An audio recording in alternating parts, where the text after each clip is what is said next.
Hi friends, इस video में मैं आपको ये नाफिट का जो नोटिफिकेशन आया है इसके रिगार्डिंग जो टॉप 10 डाउट्स है उनको आंसर करने वाला हूँ। अब सवाल ये है कि ये डाउट्स किसके हैं। तो देखो स्टूडेंट्स, ये जो डाउट्स है ना ये आप ही के हैं। आपको ध्यान होगा लास्ट फ्राइडे सुशील सर ने और मैंने एक वर्कशॉप किया था नाफिट के रिगार्डिंग, राइट।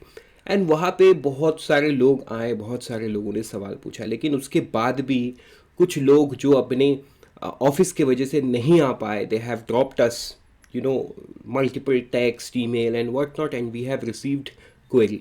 तो मुझे लगता है ना उन सारे क्वेरी को देख के मैंने ना 10 क्वेश्चन बनाया। इस 10 क्वेश्चन में से व्हेन आई आंसर इट, तो सारा जितना डाउट्स है आपके मन में इस नोटिफिकेशन के regarding, everything will be clear. तो शुरू करते हैं हमारा छोटा सा वीडियो। अच्छा, यहाँ पे मैंने एक लाइन भी लिखा है, you can be A founding member. ऐसा मैंने क्यों लिखा, तो ये तो आपको वीडियो जब देखोगे तभी समझ में आएगा। कुछ लोगों को तो समझ आ ही गया होगा। So very good evening and welcome to IXMB। First thing first, doubt number 1, which post should I apply. मैं किस पोस्ट के लिए अप्लाई करूं। आप जब नोटिफिकेशन खोलोगे तो आपको ऐसे 1 से लेके 12 वैकेंसीज मिलेंगे अलग अलग पोस्ट के लिए, राइट। तो मैं किस में अप्लाई करूं, ये सवाल आपके मन में है। तो देखो जो मेजर डाउट्स, राइट, जो मेजर क्वेरीज मैंने पढ़ा है, मैंने लोगों से बात किया है, तो मुझे लगता है डाउट्स इन 3 में है। एक है लैंडिंग ऑपरेशंस, एक है रिस्क मैनेजमेंट, एक है आपका इन्वेस्टमेंट एंड ट्रेजरी। तीनों में जो कॉमन सब्जेक्ट है, मतलब कॉमन क्वालिफिकेशन मांगा है, वो है MBA फाइनेंस, राइट। तो देखो जाहिर सी बात है, आप MBA फाइनेंस हो तभी जाके आपको ये डाउट आ रहा होगा। सो एक गेस तो आपने ये लगा लिया कि यहाँ 15 वैकेंसी है तो यहाँ अप्लाई करूंगा। फिर आपके मन में एक डाउट आएगा, नहीं यार ये ऐसे तो हर कोई सोचेगा, तो मैं रिस्क मैनेजमेंट में अप्लाई कर लूंगा, ठीक। उसके बाद कुछ लोगों को यह भी लगेगा कि सारे लोग तो 15 और 10 के पीछे भाग रहे हैं, मैं भागता हूं यहां पे। तो देखो let me be very Frank and very clear, right. ये जो नंबर्स है ना, ये नंबर्स ऑल्दो मैथमेटिकल प्रोबेबिलिटी में इट प्लेस ए रोल।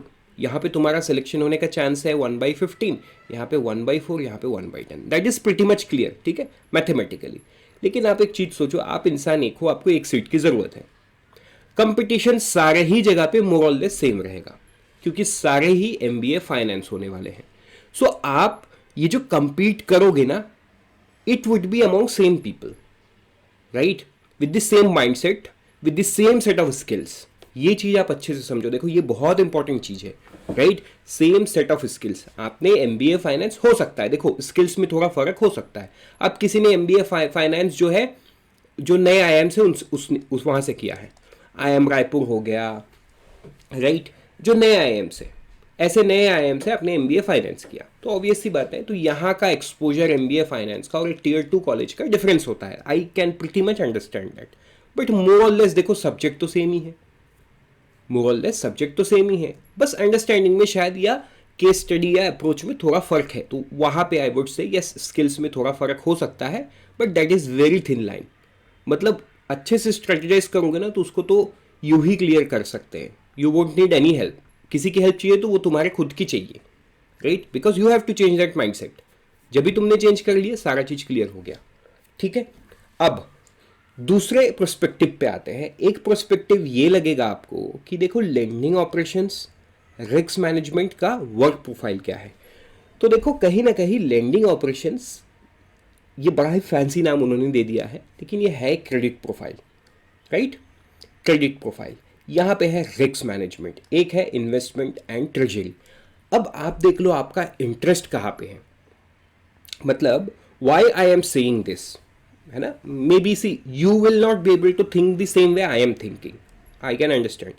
लेकिन क्या होता है ना, देखो कई बार व्हेन वी टेक इंटरव्यूज, जब हम कैंडिडेट से बात करते हैं ना, उनसे कभी कभी पूछते हैं कि आप कौन से डिपार्टमेंट में काम करोगे।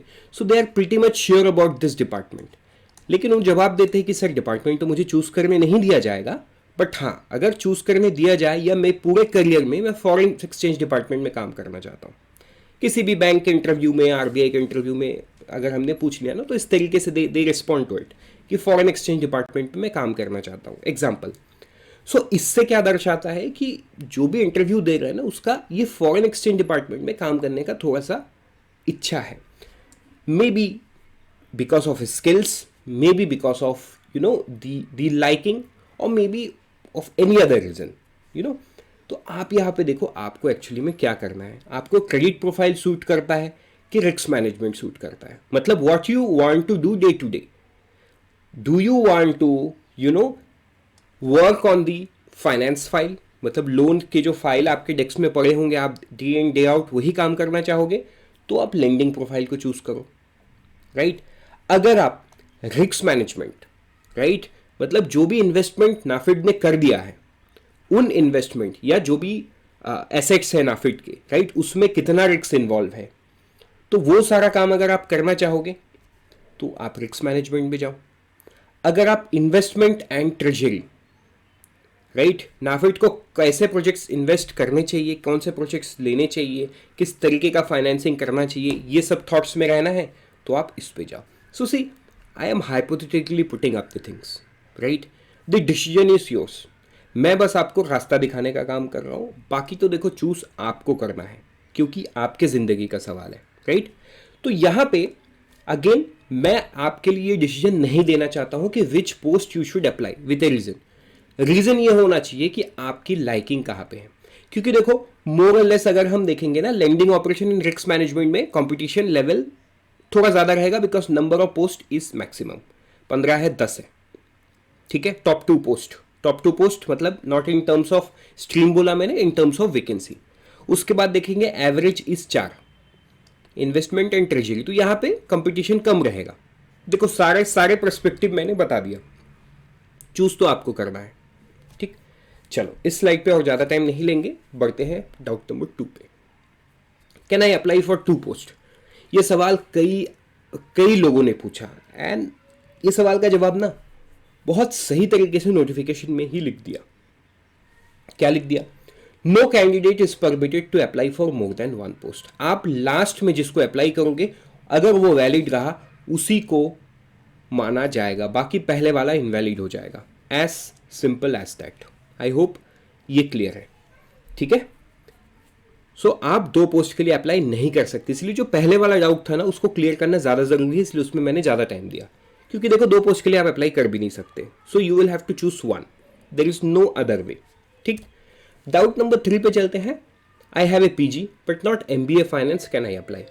मेरे पास पोस्ट ग्रेजुएशन डिग्री है, मैं एमबीए फाइनेंस नहीं हूं, क्या मेरे लिए नोटिफिकेशन नहीं है? देखो आपके लिए भी इस नोटिफिकेशन में कुछ है, वो है जनरल एडमिनिस्ट्रेशन। क्या है? General administration. इसमें उन्होंने कह दिया है post graduate in any discipline from a recognised university और इंस्टीट्यूशंस। तो ये आपको क्लियर होना चाहिए, राइट। अब बढ़ते आगे डाउट नंबर 4 की तरफ। देखो डाउट नंबर 4 ये हो सकता है कि salary is less, why should I apply? Simple बात है, देखो ये तो सच बात है। अगर आप सैलरी कंपेयर करोगे आरबीआई के साथ, ठीक है, या नाबार्ड सेबी के साथ, तो सैलरी कम है। आरबीआई में जो सीटीसी जाता है वो अराउंड 25 लाख जाता है, जो नाबार्ड सेबी है वो अराउंड 20 लाख जाता है, 20-22 लाख। लेकिन यहाँ पे उन्होंने बता दिया जो कंपनसेशन है that is somewhere around 15 lakh, 14.83 है, तो 15 आप मान के चलो। लेकिन यहाँ पे देखो परफॉर्मेंस बोनस है अप टू ₹20% ऑन फिक्स्ड कंपनसेशन। तो अगर 20% आप ऐड करते हो 15 लाख में तो कितना होता है? मतलब I don't want to calculate, I will keep it to you, क्योंकि देखो this is based on the performance. मतलब आपकी मेहनत ऑर्गेनाइजेशन को अगर फायदा पहुंचाएगी तो ऑर्गेनाइजेशन आपको फायदा देगा। That is very very simple, performance bonus. इसीलिए मैं कैलकुलेट नहीं करना चाहता, right. You calculate, so this is your part. इतना तो तुम्हें मिलेगा ही, उसके ऊपर तुम्हें 20% तभी मिलेगा, that is the performance bonus based on your performance. लेकिन यहां पे देखो मैंने शुरू में स्लाइड में एक सवाल दिखाया था, you can be A founding member, right. तो जहां पे फाउंडिंग मेंबर की बात आती है ना, वहां पे आप सैलरी के बारे में नहीं सोच सकते। अब यहां पे थोड़ा सा मैं आपको समझा देता हूं फाउंडिंग मेंबर मतलब क्या। देखो नाफेड पहली बार इस तरीके का नोटिफिकेशन रिलीज किया है एंड फर्स्ट टाइम इस तरीके के अलग अलग स्ट्रीम्स में लोगों को लेंगे। सो जाहिर सी बात है कुछ लोग तो तुम्हारे बॉस वहां पे ऑलरेडी है नाफेड में, right, but you will be the senior most people in the NAFED. आपके इन स्ट्रीम्स में एज एन ऑफिसर आप लोगों को कमांड करोगे and when you step in the ladder आपसे सीनियर कोई नहीं रहेगा when it comes to batch wise senior, right. अगर आप मतलब I would like to quote Sushil sir ने उसमें कहा था जब वर्कशॉप हो रहा था ना, किसी स्टूडेंट ने ये सवाल पूछा था, तो वर्कशॉप में सर ने कहा था देखो आरबीआई जब सर ने ज्वाइन किया ना तो सर से पहले कितने सारे बैच थे, कितने सारे सीनियर्स थे, अनगिनत, राइट। लेकिन यहाँ पे ऐसा नहीं होगा। बट हाँ मुझे पता है आप लोग मुझे ये बताओगे कि सर आप आरबीआई को नाफेड से क्यों कंपेयर कर लो, you know, yes you are right, it should not be in comparison. लेकिन देखो मुझे कंपैरिजन किसी के साथ तो दिखाना होगा ना, मुझे आपको वो डिफरेंस समझाने के लिए I will have to you know show you some comparison. So RBI सिर्फ कंपैरिजन के लिए है, right. So on the other hand तो यहाँ पे परफॉर्मेंस बोनस मैंने बताया, आई होप अब तक आप कैलकुलेट कर लिए हो, कैलकुलेट करके आप देख लो आपकी सैलरी कितनी बन सकती है। So I would say you should think of 20%, right, because I know you can perform. आप अभी परफॉर्म करोगे तो अब जाहिर सी बात है आगे जाके भी आप परफॉर्म करोगे, ठीक है।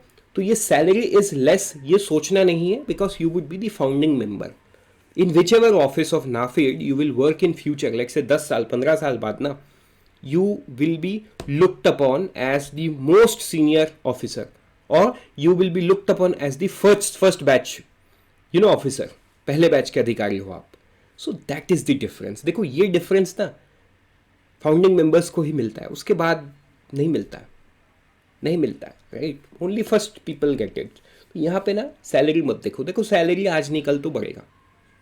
सो maybe this is the first year salary, 1 साल का सैलरी। आज तुम्हारा सैलरी क्या है, maybe you are a student तो 0 है, पॉकेट मनी पे हो तुम, और अगर तुम काम कर रहे हो तो आईटी कंपनी में हो, बिकॉज एमबीए फाइनेंस है, तो maybe you are posted in some big MNCs और maybe some startups which is paying you somewhere around 8 to 12 lakh. तो इससे तो ज़्यादा ही है, हाँ इससे भी ज़्यादा है, 15 से 20 लाख आपकी सैलरी है, तो कहीं ना कहीं your work life balance is also hit. But on the other hand, I also believe that there is nothing called work-life balance, right? काम करोगे उसी चीज़ का पैसा मिलता है, as simple as that. The more you work, the better you are placed in, right? So, चलो इस बात पे let's not debate. Let us only talk about the 15 lakh per annum. तो देखो at any day this is better. ऊपर से government organization, मतलब it's an AIFI. So doubt number 5 के तरफ बढ़ते हैं. What is exam pattern and merit preparation rule? Exam pattern क्या है? एग्ज़ाम पैटर्न आपको पता है, I will not talk about it, लेकिन सबसे इंपॉर्टेंट पॉइंट ये है ना कि प्रोफेशनल नॉलेज यहाँ पे ऑब्जेक्टिव है। इन मोस्ट केसेस ऐसे एग्जाम्स में वो डिस्क्रिप्टिव होता है, लेकिन यहाँ पे है objective, so it is on the easier side, ठीक। अच्छा, अब जो मेरिट है वो कैसे बनेगा? एक सवाल के 5 ऑप्शंस होंगे एंड जो नेगेटिव मार्किंग है ये 1/4 होगा, जो स्टैंडर्ड है वैसे है। The minimum qualifying mark for A and B, मतलब ये A section and B section है 40%, ठीक। Overall 50% of total of A and B, दोनों मिला के 50% करना है। समझ में आ गया? It should be clear. 100 mark का पेपर है, आपको 50 आने चाहिए, तभी you will be called as qualifying, right. तो ये बहुत ही इंपॉर्टेंट पॉइंट है। अब देखो इट इज़ नॉट नेसेसरी कि आप 50 लेके आए मतलब आपको इंटरव्यू के लिए बुला लेंगे, वो डिपेंड करता है ना वो सिचुएशन कैसा बनेगा। मोस्ट लाइकली क्या होता है एग्जाम में 50 के ऊपर 50 इज द मिनिमम, उसके बाद एक क्वालिफाइंग लगाया जाता है, राइट। मतलब number of candidate, let's say बहुत लोगों ने 90+ स्कोर कर लिया, 80+ स्कोर कर लिया, तो कहीं ना कहीं 70 के आसपास ये कट ऑफ डाल देंगे, ठीक है। उसके ऊपर के लोगों को इंटरव्यू में बुलाया जाएगा, नीचे नहीं बुलाया जाएगा। अब ये डिसीजन कैसे लिया जाएगा इंटरव्यू में बुलाने का, वो भी उन्होंने बोल दिया है। That is doubt number 6, what about final merit list. यहाँ पर उन्होंने बता दिया कि 5 to 10 times approximately of the respective category wise merit list as per the cutoff decided by the bank at the later stage। so इसका मतलब ये है 50 आने से आपको नहीं बुलाएंगे, राइट, उसके ऊपर जो कट ऑफ डिसाइड होगा उसके ऊपर 5 to 7 टाइम्स, लेट से लेंडिंग ऑपरेशन हुआ तो 10 टाइम्स मतलब 150, 150 लोगों को इंटरव्यू के लिए बुलाएंगे वो, as simple as that.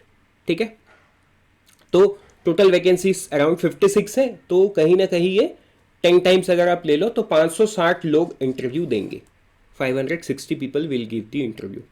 Total interview में कितना है, 100 मार्क का है। इंटरव्यू में अगर आपको 40% मतलब 40 नहीं मिलता है तो आपका क्वालिफिकेशन यहां पे फेल हो गया। मतलब जो फेज 2 है इसका, मतलब जो इंटरव्यू राउंड है इसमें 40% लाना इज मैंडेटरी, राइट। अब यहां पे आप देखो जो टोटल वेट है, जो फाइनल मेरिट लिस्ट बनेगा वो बनेगा 70% वेट बनेगा ऑनलाइन एग्जामिनेशन जो हुआ है, मतलब एग्जाम अच्छा देना बहुत जरूरी है, और 30% वेट रहेगा इंटरव्यू का। इंटरव्यू में जो भी आपने स्कोर किया उसका 30% वेट, इस हिसाब से आपका क्या बनेगा, फाइनल मेरिट लिस्ट बनेगा। And based on that your selection is decided, will be decided, right. Doubt number 7 की बात करते हैं। Which course IXMB is offering. देखो कई बार लोगों ने ये पूछा कि IXMB कौन सा कोर्स ऑफर कर रहा है, राइट। तो हम जो है ना, देखो lending operations and risk management, ये जो दो कोर्स है this is full course that we are offering. Full course का मतलब ये है यहाँ पे सेक्शन ए सेक्शन बी दोनों का ही फुल फ्लेज लाइव क्लास होने वाला है, राइट। इंट्रो क्लास जो है नवंबर के वीक 1 में होगा, उसके बाद we would begin with the crash course. अब we are also offering accounts but not with live class. यहाँ पे सेक्शन ए के क्लासेस आपको मिलेंगे बट सेक्शन बी के कोई क्लासेस नहीं मिलेगा, बिकॉज देखो accounts is something which you already know, you will have to brush it up, right. आपको प्रैक्टिस करना है, इसीलिए we feel that live class is not required. आपके बेसिक कॉन्सेप्चुअल क्लैरिटी के लिए the recorded video in the course might help you, right. And जो section A है quant reasoning English, ये जो सारा चीज आने वाला है उसके regarding we have given the live class for section A, बाकी सेक्शन बी का क्लास इस पे नहीं है। There is so much query on general administration. General administration पे we are offering live class for both section A and B, but जो section B है, right, जो सेक्शन बी है यहाँ पे in initial phase we are more focused on the content. इसकी जो syllabus है वो आपको कहाँ से कैसे मिलेगी वो भी मैं बताऊंगा अभी आगे डाउट्स में। So we are more focused, यहाँ पे एक क्लास पर वीक होगा which will be more likely a doubt class. बाकी हम फास्ट ट्रैक बेसिस पे will give you assignments and will help you understand what general administration is. Assignments में PDF study read करना होगा, MCQ solve करना होगा, right. In some topics will also give videos, जहाँ पे आप PDF पढ़ के अकेले नहीं समझ पाओगे तो उनमें हम वीडियोस भी देंगे, right.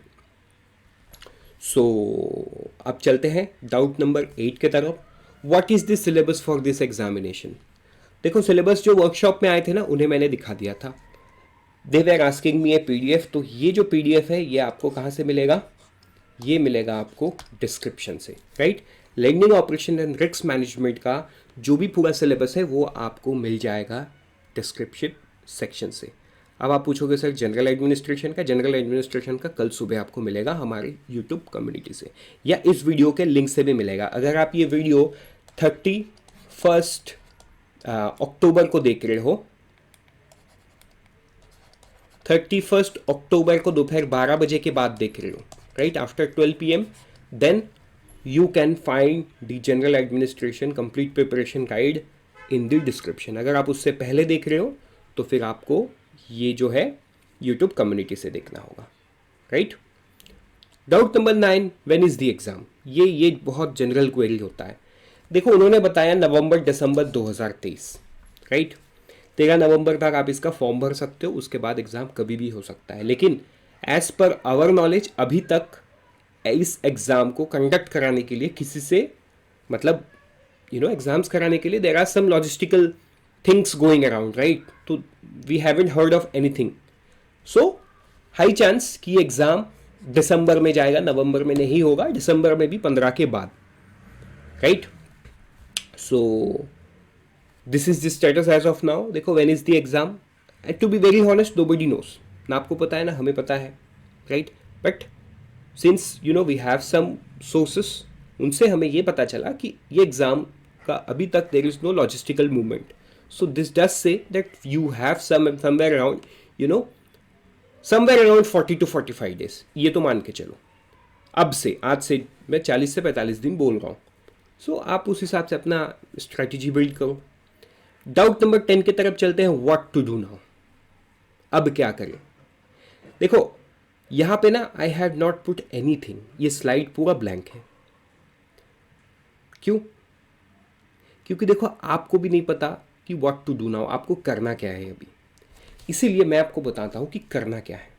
So this slide is basically you know what is going around in your head regarding this question कि मैं अब क्या करूँ, right? You don't have syllabus, बस तुम्हारे पास एक नोटिफिकेशन PDF है, इसके अलावा कुछ नहीं है. और तुम जो डिस्क्रिप्शन से अभी डाउनलोड कर लिए हो, एक बार उसको स्क्रॉल करके देखोगे, फिर थोड़ा सा अपना बुक देख लोगे और छोड़ दोगे. बट ये चीज़ जो होगा ना, it will still be like the blank canvas जो आपके स्क्रीन में दिख रहा है. आप जो एक्टिविटी है वो आपको करना क्या चाहिए? Mock test, right? आपको फ्री मॉक टेस्ट देना चाहिए, हमारे डिस्क्रिप्शन इसमें है, so that you get an idea. देखो आपने सिलेबस देख लिया, राइट? अब सीधा जाके मॉक टेस्ट दो. You are an MBA finance, you already know the basics of it, ठीक है? हाँ ठीक, वो मैं मान रहा हूँ कुछ चीज़ आप भूल गए हो, कुछ चीज़ छूट गया है, कुछ चीज़ नहीं समझते हो, कंप्लीटली फाइन. आप जाके मॉक टेस्ट दो, आपको एक आइडिया मिलेगा ना कि कहाँ आप लैग करते हो. Basis on that you can strategize better. So make use of the blank canvas. ठीक, just one thing, give free mock test. With this we are done with the video. Prepare 50% faster with IXMB. मिलते हैं किसी दूसरे video में.